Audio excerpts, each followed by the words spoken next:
Bem, pessoal, nós estamos aqui hoje. Vamos conhecer um pouco aqui da história do Logradouro, de como iniciou o Logradouro.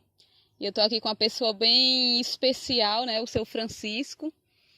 O seu Francisco ele conheceu um pouco dessa história e ele vai nos contar, né? Como surgiu o Logradouro. Bom, o meu nome é Francisco, sou do ano de 1954, já vou fazer 65 anos. O que eu tenho a contar é em relação realmente o que o meu avô me passava, algumas coisas que ele me passou, a minha mãe, que hoje está com 98. É isso, é o que eu vou passar. O meu avô me dizia que na época que desembarcou em Aracati, um pessoal que veio de Portugal, e ele subiu o rio Jaguaribe, através de canoas, assim. Então, quando eles chegaram aqui, eles acharam o lugar muito bonito, né? Aí que chamaram de, aqui é um grande logradouro, quer dizer, um lugar bonito, um lugar seguro. E aí desembarcaram aqui e começou, e daí se iniciou o logradouro, né? A palavra logradouro veio através desses portugueses, pessoal que desembarcaram aqui e acharam um lugar seguro, um lugar bonito, e aí que se denominou o nome Logradouro. Francisco, e qual o nome da primeira família que chegou aqui no Logradouro? Você tem relato de algum português, de um nome de algum português que foi quem desceu aqui nessa jornada e iniciou realmente aqui essa localidade? Olha, o que o meu avô me contava, exatamente, as primeiras famílias mesmo, eu não tenho como lembrar. O que o meu avô me dizia dessa família, dois irmãos, que vieram de Portugal, que um denominava-se o nome dele Amaral. E esse mesmo que criou o meu avô. E começou por ele. Então ele foi se cercando os terrenos, botando pessoas para trabalhar e foi se iniciando no Logradouro. O outro irmão dele se estabilizou no Baixo Jiqui, onde foi produzir uma outra família, que é até a família por nome Boágua, viu? Porque ele encontrou um local onde tinha uma água boa e chamavam ele o Boágua, né? Então ficou esse exclusivo até hoje. Tem pessoas que é chamado como tem Chico Boágua, João Boágua, essas pessoas sim. Eu escutei um certo relato que Amaral ele costumava levar pessoas para fora para trabalhar. E nesse tempo ele levou algumas pessoas e teve um serviço em Amazonas. Me explica um pouco dessa história. Bom, tudo bem. O meu avô, esse Amaral, ele depois que ele se estabeleceu aqui, então ele juntava pessoas aqui, jovem, e levava para o Amazonas. E nessa época, lá no Amazonas, é que estava se iniciando o ciclo da borracha. Então ele levava esse pessoal para trabalhar no seringal lá. Só que ele voltava. Quando ele voltava, ele vinha só comprar terra aqui. Ele chegava aqui, comprava, ia comprando terra, se apossando de terra. Só que essas pessoas que ele levava nunca mais voltaram. Exclusive até um filho dele, ele levou e ele também nunca mais voltou. É, ele adotou o meu avô. Meu avô era de origem de outra família. Ele adotou o meu avô como filho e passou tudo para o meu avô. Tudo que era dele, ele passou para o meu avô, exclusive até os filhos dele, ele desertou. Me conta um pouquinho dessa história. Qual o nome do teu avô? Como foi que isso aconteceu? O nome do meu avô é Procidônio José do Amaral, certo? Ele adotou o meu avô e ele tinha uma neta com o nome de Maria Monteiro. Então ele queria muito que o meu avô casasse com essa neta dele. Só que o meu avô antes, ele namorava com a mãe da minha mãe, que era prima também da neta dele, que era já filha do outro Amaral. Aí foi quando ele engravidou a minha avó, certo? Aí foi quando o Amaral disse para o meu avô, disse para ele não casar com a minha avó, que casasse com a neta dele, que ele passaria tudo que era dele para ele. Aí o meu avô desistiu de casar com a minha avó, infelizmente, né? E casou com a neta dele. E ele realmente ele fez isso. Ele passou tudo que era dele para o meu avô antes de morrer. Que naquela época ele morreu até de cólera. Foi até uma doença que ele adquiriu lá pelo Amazonas. Ele chegou, na última viagem que ele foi no Amazonas, quando ele voltou, ele já voltou com a cólera e foi nessa época que aconteceu isso. Ele passou tudo pro meu avô.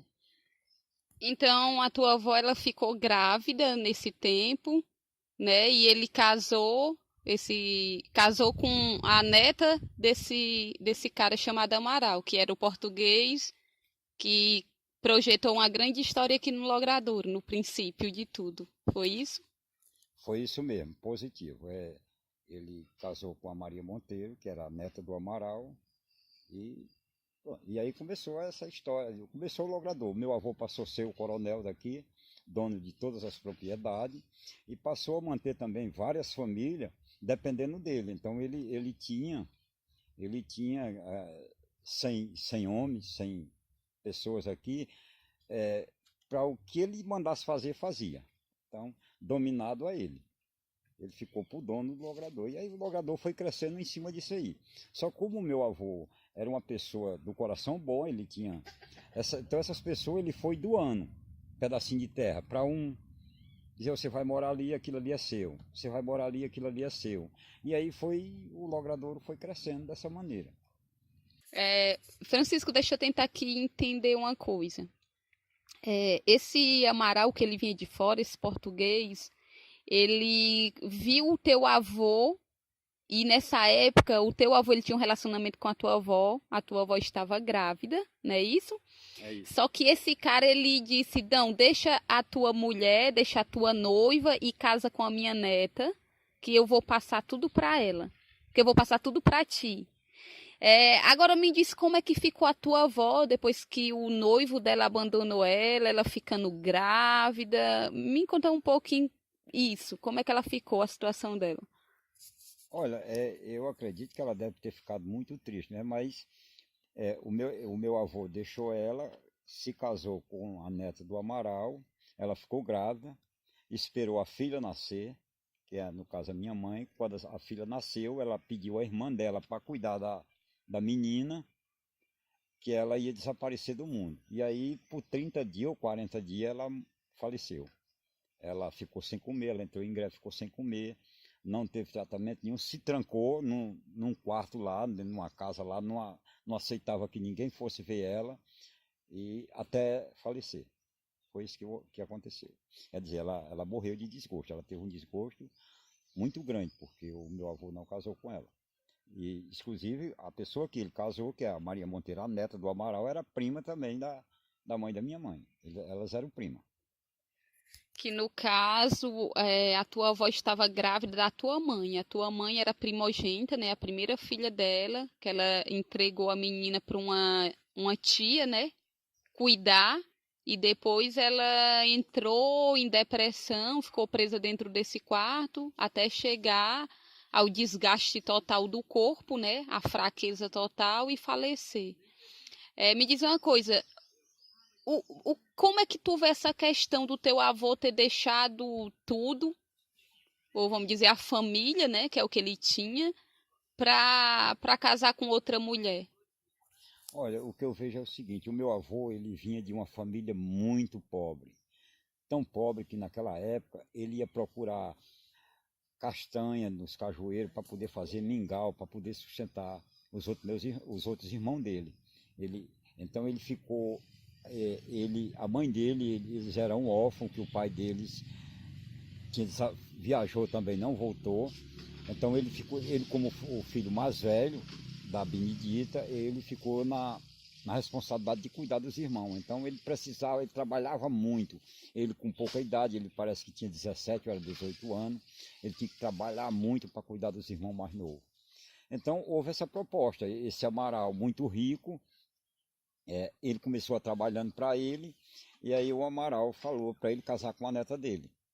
que passaria tudo para ele. Então a ambição cresceu, né? Ele de pobre de Jó, que ele me disse que ele usava a roupa dele era feita daquele saco de açúcar, aquele saco que transportava açúcar. Ele conseguiu esse saco nos armazéns, pintava com tinta azul ou verde para fazer a calça e a camisa para poder andar. Então ele deu um pulo da pobreza para a riqueza. Aí ele enxergou isso e casou com a neta do homem. E ficou rico da noite para o dia.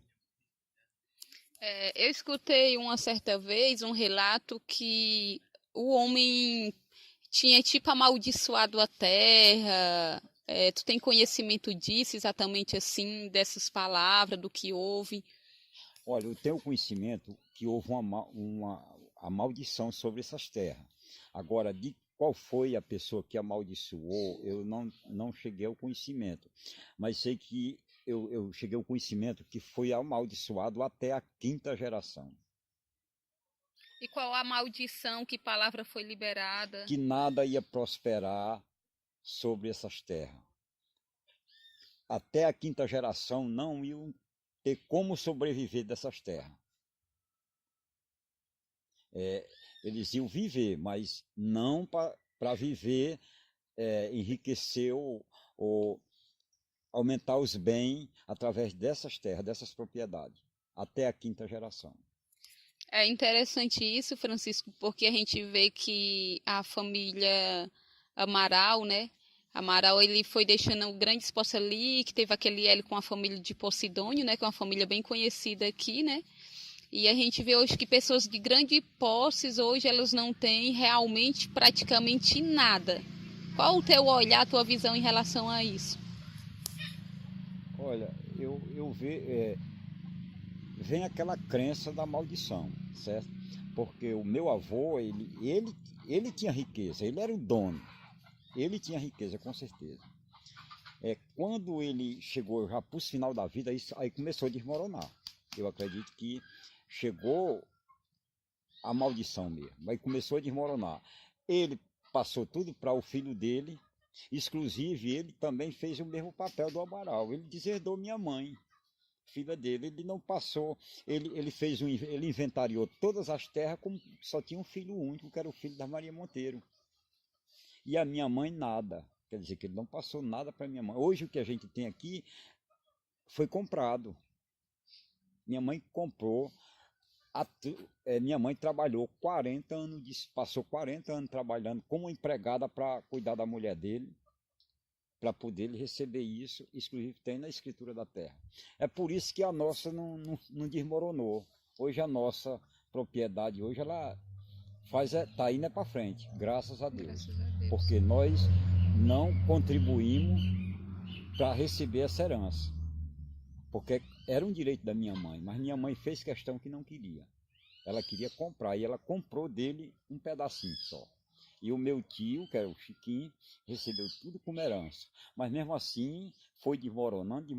Quando ele chegou ao falecimento, já não tinha quase mais nada. Mas mesmo assim, era tanta coisa que ainda ficou para as filhas, que hoje tem uma coisinha só e isso mesmo não vai para frente. Elas não sobrevivem desse terreno. Elas sobrevivem porque são empregadas ou ganham de outra maneira, mas do terreno mesmo elas não sobrevivem. Se elas for sobreviver do terreno, morrer de fome. Porque nem cerca hoje nas terras tem. É forte, né? É forte. É muito interessante assim saber disso, né? Inclusive, uma vez comentando, tu falou para mim que tinha uma casa que eles tinham construído, né? Que tinha muita coisa de Portugal, né? Cerâmica. Essa era a casa do Amaral, desse cara aqui, que chegou aqui nesse início do Logradouro, que descobriu esse lugar, esse vilarejo, né? E começou. Hoje ainda tem o rascunho de uma casa. Só se houvesse uma escavação, ainda encontraria muita coisa. Tem muito pedacinho de porcelana importado, de azulejo importado de Portugal, da Europa, eu não sei, eu acho que de Portugal. Tipo, tem aqueles lá naquelas fachadas lá em Aracati, daquela rua grande, que hoje é patrimônio histórico, né? Uhum. Nacional Sim. da Unesco. Então, nesse local lá, se a gente for hoje e fizer uma escavação, a gente achava o ouro, achava peças de ouro, né? Cordão de ouro, aliança de ouro, moedas, é, e garrafas de vinho importado da Europa, nesse local dessa casa. Eu acredito que essa casa ela deve ter sido construída há uns 150, 200 anos atrás. Muito tempo, né? É. Francisco, entrando agora no outro assunto, aqui dentro do Logradouro, mais um pouco de mito, né? Quando eu era criança, eu escutava muita história de lobisomem, história dessas coisas assim, né? Que tinha aqui, que aparecia, que as pessoas via.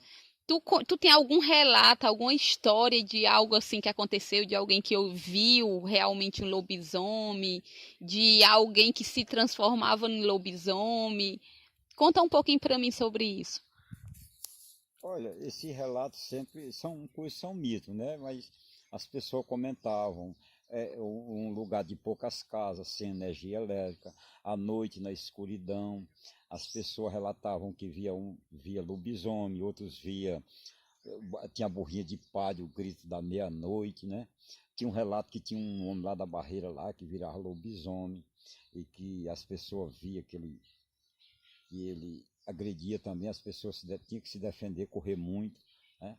Mas eu vejo mais assim como um mito, né? Sim.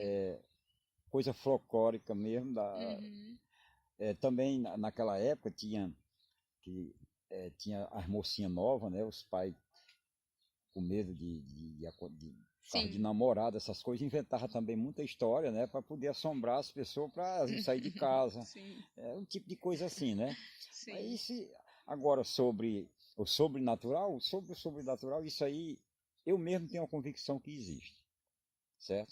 Existe a caipora, que é um mito aqui do mato. Eu mesmo tive de caçar no mato, aí eu ouvia assovio, ouvia grito, coisa que Dentro eu da mata? dentro da mata. Isso para mim era coisa sobrenatural, né? Sim. Coisas que Francisco, eu soube, eu acho que eu ouvi uma certa vez um comentário de uma pessoa que tinha morrido dentro dessa mata. Eu acho que a pessoa entrou para pegar lenha, alguma coisa se perdeu, se areou e quando encontraram, essa pessoa estava morta. Tu tem conhecimento disso? não, tem conhecimento agora recente, né? Recente agora, de pouco tempo, pode ter um ano, uns 2 anos. O Antônio ali, o Antônio de Sim, menininha, sim. ele saiu para ir pegar uma forragem na mata, uma forragem para fazer um canteiro de cebola. Uhum. E foi, não voltou, no outro dia começaram a procurar, e procuraram, e procuraram, e não acharam. Quando foi depois de De um se- ano. quase um ano, ainda não já ia completar um ano. Aí os caçadores acharam a ossada dele, sentado, só o calção dentro dos Nossa.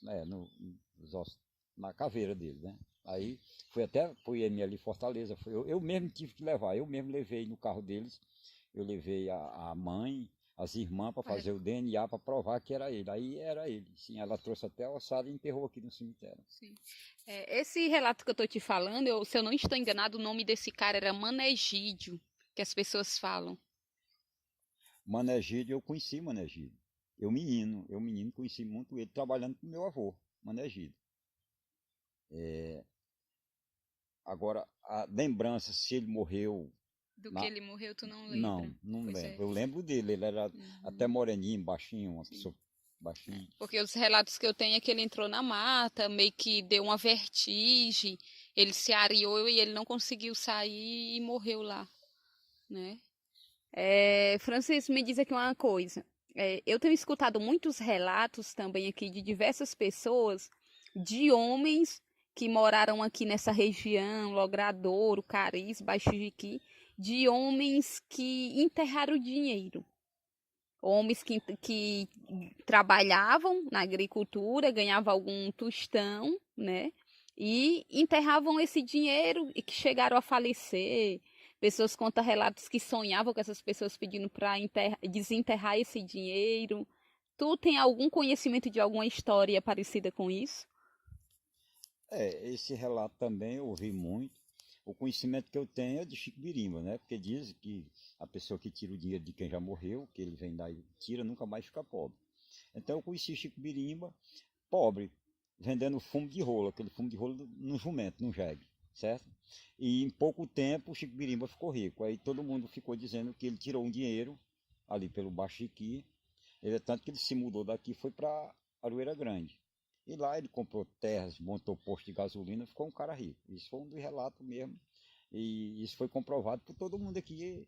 Fala isso aí, que Chico Birimba tirou o dinheiro. Agora eu não sei qual foi a pessoa que faleceu e que deu esse dinheiro a ele.